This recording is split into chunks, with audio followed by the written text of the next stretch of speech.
going to be able to compete. Okay.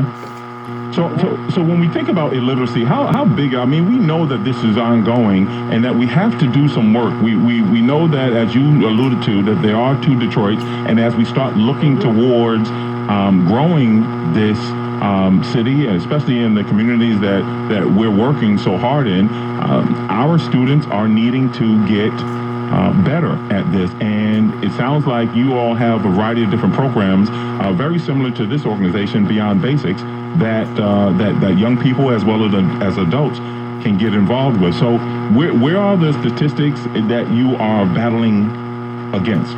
Okay.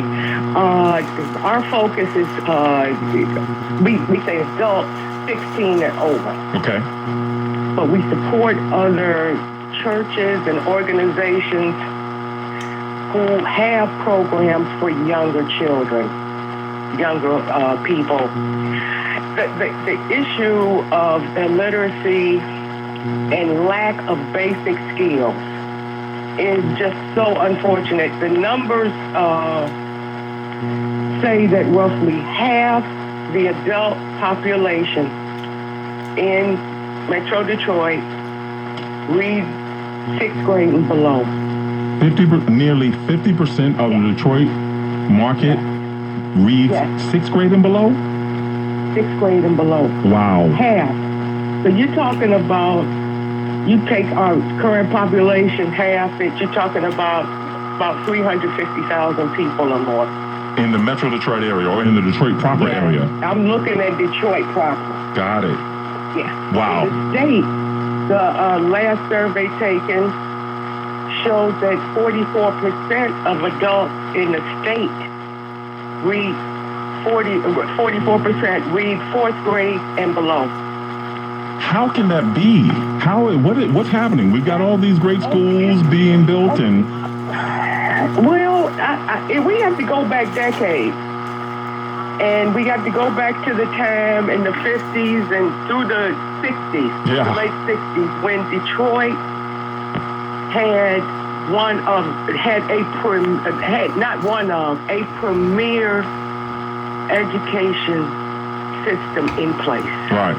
That met the needs of all the young people.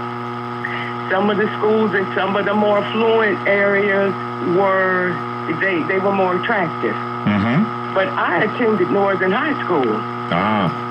And when I graduated from Northern High School in their college prep course, I matriculated to college. I didn't need to take remedial education.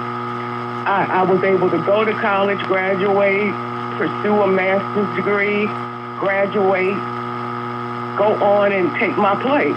Right. Okay, so just think about it. Jackson Northern High School, I walked there. Now, with the beginning in the mid-'70s, there was something instituted about social promotion, which meant that you passed to the next grade, whether you mastered the subjects in your current grade or not. And that's how you get to that's where we are now. Oh, okay, because I was going to say, I recall that in social promotion, I guess what I hear you saying is that's kind of still around. It was around in the 70s, but this is 2017, and we find ourselves kind of stuck in that position? Yes. We're stuck in that position. That was one thing. And then the draining of the resources from the classroom and the curriculum and whatever supports that for the students to administration. Got it. Wow. And we so... We have those layers of men. We had a school board comprised of people who were, you had a mix. But the primary reason they sat on that board was to identify best practices, bring them to the schools, the best materials to use, and we had a premier school system before it began to get politicized, like so many other things do, to the detriment of the students. Okay. Students are the most important thing and they need resources and they need support. So as you see it now, working in pro-literacy Detroit, and you've been there for, tell me how long, since when? Since 2001. So you've seen quite a bit in the 16 years that you've been there?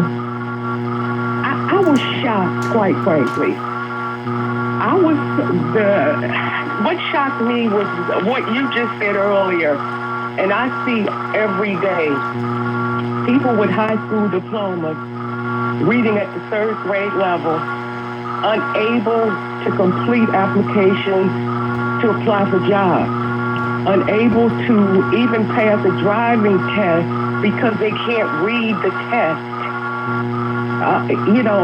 One of my students 2 years ago had the opportunity for a job, but because of lack of transportation, couldn't take it.